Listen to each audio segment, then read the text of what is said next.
ഇപ്പോൾ നമ്മുടെ തട്ടിൽ പിതാവ്, ക്ലീമിസ് പിതാവ്, KRLCC മുതലായ വ്യക്തികൾ അവർ JPCയിൽ വിശ്വാസം രേഖപ്പെടുത്തുകയും സപ്പോർട്ട് രേഖപ്പെടുത്തുകയൊക്കെ ചെയ്തിട്ടുണ്ട്. പക്ഷേ ഈ വാർത്ത പുറത്തേക്ക് വിടാൻ അവരാരും സമ്മതിക്കുന്നില്ല, അല്ലെങ്കിൽ മുന്നോട്ട് വരുന്നില്ല. അവർ വാർത്ത അത് രഹസ്യമാക്കി വയ്ക്കാനാണ് ഇഷ്ടപ്പെടുന്നത്. എന്തുകൊണ്ടാണത് പൊതുജനം അറിയുന്നതിൽ നിന്നും അവർക്കൊരു വൈമനസ്യം തോന്നുന്നത് എന്തുകൊണ്ട്? അല്ല, അത് ഈ JPCയിൽ വഖഫ് ഭേദഗതിയെ പിന്തുണയ്ക്കുക എന്നാൽ നരേന്ദ്രമോദിയെ പിന്തുണയ്ക്കുക എന്നാണ് അർത്ഥം. മോദിയെ പിന്തുണയ്ക്കുക എന്ന് വെച്ചാൽ BJPയെ പിന്തുണയ്ക്കുക എന്നാണ് സമവാക്യം. അപ്പോൾ ക്രൈസ്തവ സഭ BJPയെ പിന്തുണയ്ക്കുന്നു എന്ന ഒരു ആരോപണം വരും. ഇപ്പോൾ BJP ക്രിസ്ത്യൻ വിരുദ്ധരാണെന്ന് വർഷങ്ങളായിട്ട് സഭയടക്കം പറഞ്ഞ് ഉറപ്പിച്ചിട്ടുണ്ട്. സത്യാവസ്ഥ എന്തുവായിക്കോട്ടെ, ആ ഒരു ധാരണ സഭാവിശ്വാസികളിൽ തന്നെ പരത്തിയിട്ടുണ്ട്. അപ്പോൾ അതിന് വിരുദ്ധമായിട്ട് പ്രവർത്തിക്കുന്നു എന്നൊരു അവസ്ഥ വരും. ഈ അവസ്ഥ വരാൻ കാര്യം മുനമ്പത്തെ പ്രശ്നമാണ്. മുനമ്പമൊഴിച്ചാൽ സഭയ്ക്ക് വഖഫുമായിട്ട് എന്തെങ്കിലും പ്രശ്നമുള്ളതായിട്ട് എനിക്കറിഞ്ഞുകൂടാ. ഒരു ഡ്രാക്കോണിയൻ ലോയാണ് വഖഫ് ആക്ട്, അതുകൊണ്ടത് മാറ്റണം എന്നുള്ള ചിന്തയൊന്നും ക്രൈസ്തവ സഭാ നേതൃത്വത്തിനില്ല. ഇന്ത്യയിൽ മുനമ്പം വന്നപ്പോൾ അവർ ധർമ്മസങ്കടത്തിലായി. അവരുടെ ഒരു പള്ളിയും അവരുടെ കുറച്ച് അൽമായരും അതിനകത്ത് കുടുങ്ങിപ്പോയി.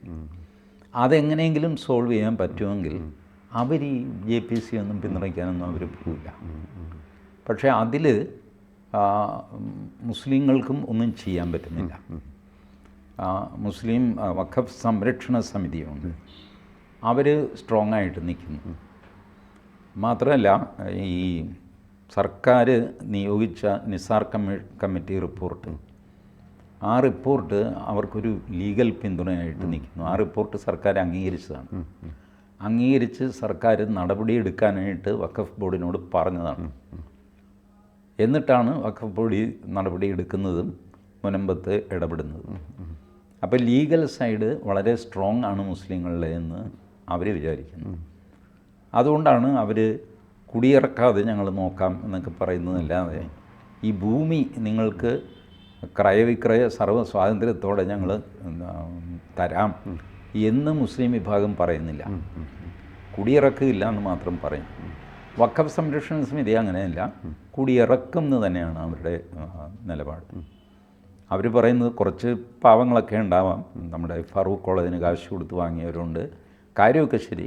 ബട്ട് അതെല്ലാം അനധികൃതമായ ഏർപ്പാടാണ്, അവരെയൊക്കെ ഇറക്കിയേ പറ്റുള്ളൂ. അനധികൃതമായി നിങ്ങളൊരു സ്ഥലത്ത് കയറി താമസിച്ചു, ഞാൻ കാശ് കൊടുത്തതാണ്, ഉടമസ്ഥനല്ലാതെ വേറൊരാൾക്ക് കാശ് കൊടുത്തിട്ട് നിങ്ങൾ ഭൂമി വാങ്ങിച്ചു എന്നൊക്കെ പറഞ്ഞാൽ നിങ്ങളുടെ പ്രയാസം മനസ്സിലാക്കുന്നു. But that is unauthorized. You have to get out. ഇതാണ്. അപ്പോൾ JPCയിൽ സപ്പോർട്ട് രേഖപ്പെടുത്തി എന്ന് പറഞ്ഞാൽ BJPയോട് അടുക്കുന്നു, നമ്മുടെ ശത്രുക്കളാണ് BJP, അവരോട് അടുക്കുന്നു എന്നുള്ളൊരു ഇമ്പ്രഷൻ വരുമോ? അങ്ങനെയാണ് ഇമ്പ്രഷൻ ഉറപ്പായിട്ട് വരും. ഉറപ്പായിട്ട് വരും. പക്ഷേ ഇതിനൊരു ശാശ്വത പരിഹാരം കാണാം, പെർമനൻ്റ് സൊല്യൂഷൻ എന്നുള്ള രീതിയിൽ ഇപ്പോഴും സഭാ നേതൃത്വം ചിന്തിക്കുന്നില്ല. അങ്ങനെയല്ലേ? പെർമനൻ്റ് സൊല്യൂഷൻ എന്ത് ചെയ്യും? ഇപ്പോൾ ലേറ്റസ്റ്റ് സാർ നോക്കുക, വഖഫ് സംരക്ഷണ സമിതി ഫ്രഷ് പെറ്റീഷനുമായിട്ട് കോടതിയിൽ പോയി. കോടതിയിൽ പോയപ്പോൾ കോടതി പറഞ്ഞു അവരുടെ ആവശ്യം ഈ രാമേന്ദ്രൻ നായർ സാർ കമ്മീഷനുണ്ടല്ലോ, ആ വഖഫ് പ്രശ്നം പഠിക്കാനും അതിന് പരിഹാരം നിർദ്ദേശിക്കാനും വെച്ച കമ്മീഷൻ, ആ കമ്മീഷൻ സർക്കാർ വയ്ക്കാൻ പാടില്ല. കമ്മീഷൻ റദ്ദാക്കണം, കമ്മീഷൻ്റെ നിയമനം റദ്ദാക്കണം. ഇതാണ് വഖഫ് സംരക്ഷണ സമിതിയുടെ ആവശ്യം. കാരണം അവർ പറയുന്നത് സിവിൽ കോടതിയും പിന്നെ ഹൈക്കോടതിയും വഖഫ് ഭൂമിയാണ് എന്ന് പ്രഖ്യാപിച്ച ഒരു സ്ഥലം, ആ സ്ഥലത്തിന് വേറൊരു കമ്മീഷൻ വന്നിട്ട് എന്ത് പരിശോധനയാണ്? ജുഡീഷ്യൽ സ്ക്രൂട്ടിനി കഴിഞ്ഞ് ഫൈനലായി പോയ ഒരു കാര്യത്തിന് നിങ്ങൾക്ക് പുറത്തുനിന്നൊരു കമ്മീഷനെ വയ്ക്കാൻ പറ്റുമോ? ഇതാണ് അവരുടെ ചോദ്യം. ഇതിന് കൃത്യമായൊരു മറുപടി സർക്കാരിനില്ല. സർക്കാർ ഇതുവരെ കൊടുത്തിട്ടുമില്ല. മാത്രമല്ല, അത് ഹർജി പരിഗണിച്ച ബെഞ്ച് ബെച്ചു കുര്യൻ തോമസ്, അദ്ദേഹം സർക്കാരിനോട് പറഞ്ഞു ഇതെന്താണ് പ്രഥമ ദൃഷ്ടിയ ഇത് ഇല്ലീഗലാണ്. കോടതിയിൽ നിന്ന് വിധി സമ്പാദിച്ചു കഴിഞ്ഞിട്ട് പിന്നെ സർക്കാർ പറയും ഞങ്ങളൊരു കമ്മീഷനെ വെച്ച് പരിശോധിക്കുന്നു. അങ്ങനെ നിങ്ങൾക്ക് കോടതി വിധി പരിശോധിക്കാൻ പറ്റുന്നത് നിങ്ങൾ അപ്പലേറ്റ് അതോറിറ്റിയാണോ ഹൈക്കോടതിയുടെ? In fact I am incline to give a stay order. But ഇപ്പം ഞാനത് ചെയ്യുന്നില്ല, നിങ്ങളുടെ റിപ്ലൈ ഫയൽ ചെയ്യും. അതിപ്പോൾ എനിക്ക് തോന്നുന്നു ഫെബ്രുവരി 7-ാം തീയതിക്ക് മറ്റു വെച്ചിരിക്കുകയാണ്. ഒരു തവണ അദ്ദേഹം നെക്സ്റ്റ് ഡേറ്റ് കൊടുത്തു, ആ ഡേറ്റിന് സർക്കാർ ഫയൽ ചെയ്തിട്ടില്ല. ഫെബ്രുവരി 7-നോ മറ്റോ ഫയൽ ചെയ്തിരിക്കുകയാണ്. അദ്ദേഹം ഈ കമ്മീഷൻ്റെ പ്രവർത്തനത്തിന് സ്റ്റേ കൊടുത്തു എന്ന് വയ്ക്കുക, പിന്നെയും പ്രശ്നമായി. ആദ്യം ജസ്റ്റിസ് CS ഡയസിൻ്റെ മുമ്പിലാണ് ഈ കേസ് ചെന്നത്. CS ഡയസ് റിക്യൂസ് ചെയ്തു. അതിൻ്റെ റീസൺ എന്താണെന്നറിയില്ല. ഒരു പക്ഷേ ഈ ജസ്റ്റിസ് CN രാമേന്ദ്രൻ നായർ, അദ്ദേഹം വളരെ സീനിയറായ ഒരു ജഡ്ജിയാണ്, റിട്ടയറായിട്ട് ഒരുപാട് കാര്യങ്ങൾ ചെയ്തിട്ടുള്ള ആളാണ്. ഒരു പക്ഷേ അദ്ദേഹത്തിൻ്റെ ജൂനിയറായിട്ടോ എന്തെങ്കിലും ഈ പറഞ്ഞ ജസ്റ്റിസ് CS ഡയസ് വർക്ക് ചെയ്തിട്ടുണ്ടോ എന്ന് എനിക്കറിയില്ല. അങ്ങനെ എന്തെങ്കിലും ഡെലിക്കസി വരുമ്പോഴാണ് റിക്യൂസ് ചെയ്യുന്നത്. ഞാൻ തന്നെ എൻ്റെ പഴയ ബോസിനെതിരെ ഞാൻ തന്നെ വിധി എഴുതുക, അങ്ങനെയൊക്കെയുള്ള പ്രശ്നം വരുമല്ലോ എന്ന് ഓർത്ത് റിക്യൂസ്. എന്നിട്ട് അത് ബെച്ചു കുര്യൻ തോമസിൻ്റെ ബെഞ്ചിലേക്ക് പോയി. ബെച്ചു കുര്യൻ ഓപ്പണായിട്ട് പറഞ്ഞു, I am incline to give a stay order, but I am not giving government reply വരട്ടെ. പ്രഥമ ദൃഷ്ട്യ ഇത് ജുഡീഷ്യലി സെറ്റിൽമെൻറ്റ് കഴിഞ്ഞതാണ് എന്ന് ഹൈക്കോടതി പറയുന്നു. ഞാൻ ഈ ജഡ്ജ്മെൻറ്റ് വായിച്ചൊന്നും നോക്കിയിട്ടില്ല, പഴയ ജഡ്ജ്മെൻറ്റ് 75-ലെ ജഡ്ജ്മെൻറ്റാണെന്നൊക്കെ പറയുന്നു.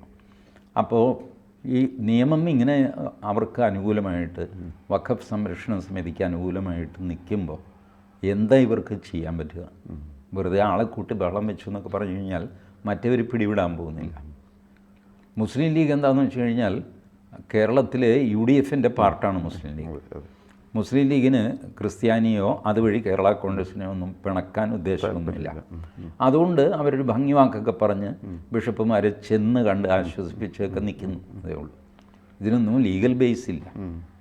പക്ഷേ ഇപ്പോൾ ഫ്രാൻസിസ് ജോർജൊക്കെ എന്തോ അഭിപ്രായം പറഞ്ഞിട്ട് പെട്ടെന്ന് അത് പിൻവലിച്ചായിരുന്നു. അത് ഇതേ പ്രശ്നം തന്നെ.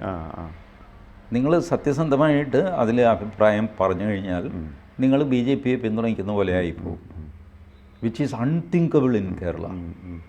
അതാണ് അവരുടെ പ്രശ്നം. കേരളത്തിലെ ആ ലെഫ്റ്റ് ജിഹാദി അറ്റ്മോസ്ഫിയറിനൊരു മാറ്റം വരുന്നില്ല എന്നാണല്ലേ അവരുടെ ശക്തിയാണ് അവിടെ. ശരിക്കും ലെഫ്റ്റ് ജിഹാദി അല്ല. ഈ തോമസ് സാറ് എൻ്റെ ശത്രുവാണ് എൻ്റെ ചെവിയിൽ ഓതി ഞാൻ തോമസ് സാറിനെ ശത്രുവായിട്ട് പ്രഖ്യാപിച്ചു. എന്നിട്ട് പിന്നെ ഞാൻ തന്നെ അങ്ങോട്ട് പിന്നെ ഓത്തൊക്കെ നിന്നു. ഞാൻ കൺവിൻസ്ഡായിട്ട് ഞാൻ സാറിനെ ഇങ്ങനെ ചീത്ത പറഞ്ഞുകൊണ്ടിരുന്നു. കുറേ കാലം കഴിയുമ്പോൾ സാറിൻ്റെ ഭാഗത്താണ് ന്യായം എന്ന് പറയുമ്പോൾ എൻ്റെ ക്രെഡിബിലിറ്റി പോവില്ലേ? അപ്പോൾ ഇത്രയും കാലം നിങ്ങൾ പറഞ്ഞു നിൽക്കുന്ന നുണയായിരുന്നോ? അല്ലല്ല, അതൊക്കെ സത്യമായിരുന്നു, പക്ഷേ ഈ ഒരു കാര്യം മാത്രം എന്നൊക്കെ പറഞ്ഞ ആൾക്കാരെ ബോധ്യപ്പെടുത്താൻ പ്രയാസമാണ്. മാത്രമല്ല, കേരളത്തിൽ വളർന്നു വരുന്ന ഒരു ഹിന്ദു ക്രിസ്ത്യൻ ഐക്യമുണ്ട്, അത് സഭയ്ക്കും മനസ്സിലാവുന്നുള്ളൂ. അപ്പോൾ അതിൽ ഇപ്പോൾ ഭൂരിപക്ഷം നേതൃത്വത്തിൻ്റെ ഭൂരിപക്ഷം ഇപ്പോഴും BJP ആണ്. ന്യൂനപക്ഷം മാത്രമാണ് BJP അനുകൂലമായിട്ട് നിൽക്കുന്നത്.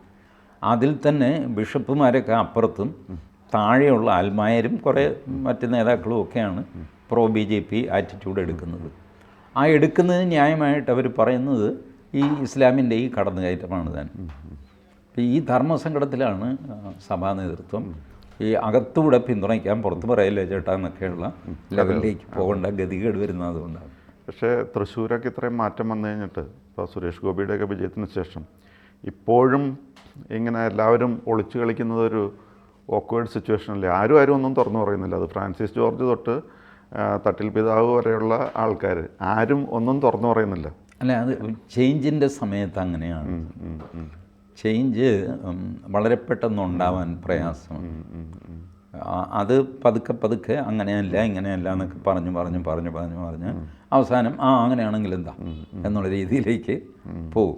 It will take time. കാരണം വർഷങ്ങളായിട്ട് എടുത്ത നിലപാടുകളുണ്ടല്ലോ.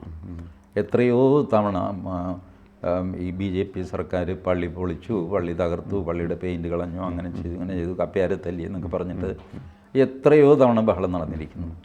അപ്പോൾ ആ ബഹളം മുഴുവൻ മറന്നുകൊണ്ട് ഇവർ ചെയ്യുന്നത് ന്യായമാണ്, ശരിയാണ് എന്ന് പറയാൻ ഉള്ള പ്രയാസം, അതിൻ്റെ കൺഫ്യൂഷൻ.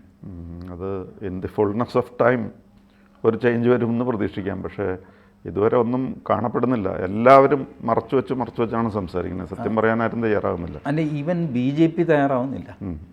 അത് BJP സാർ നോക്കും, ഇപ്പോൾ മുനമ്പം ഇഷ്യൂ അത് സ്റ്റഡി ചെയ്തിട്ട് this is our opinion on Munambam എന്ന് കൃത്യമായിട്ട് BJP പറഞ്ഞിട്ടുണ്ടോ?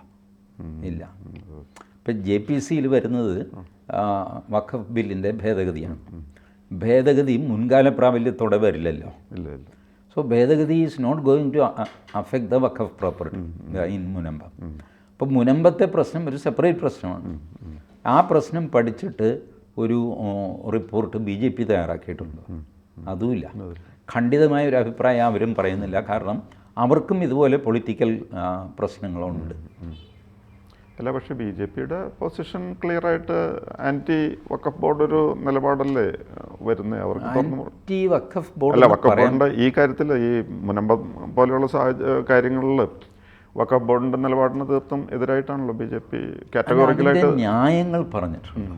അതാണ് പ്രശ്നം. കൺവിൻസിങ് ആയിട്ട് പറയണ്ട. അവിടെ പോയി സമരപ്പന്തലിൽ പോയി പ്രസംഗിച്ച് ധാരാളം പേരുണ്ട്, കോൺഗ്രസ്സുകാരുണ്ട്. ഇപ്പോൾ ഈ പറഞ്ഞ ഫ്രാൻസിസ് ജോർജ് അവിടെ പോയി പ്രസംഗിച്ചതാണല്ലോ ആദ്യം.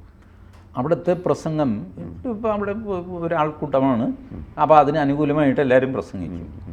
അതുപോരാ, നിങ്ങൾ ഇഷ്യൂ സ്റ്റഡി ചെയ്തിട്ട് this is the basic issue, ഇന്നും ചെയ്താൽ ഇന്നതിന് പ്രയോജനം ഉണ്ടാവും എന്നുള്ള രീതിയിൽ ഒരു സ്റ്റാൻഡ് എടുക്കുക. അതെടുക്കാത്തിടത്തോളം കാലം ഇപ്പുറത്തും അതിൻ്റെ കൺഫ്യൂഷൻ ഉണ്ടാകും. ഇതാണ് അതിൻ്റെ യാഥാർത്ഥ്യം. Nobody is speaking in uncertain terms.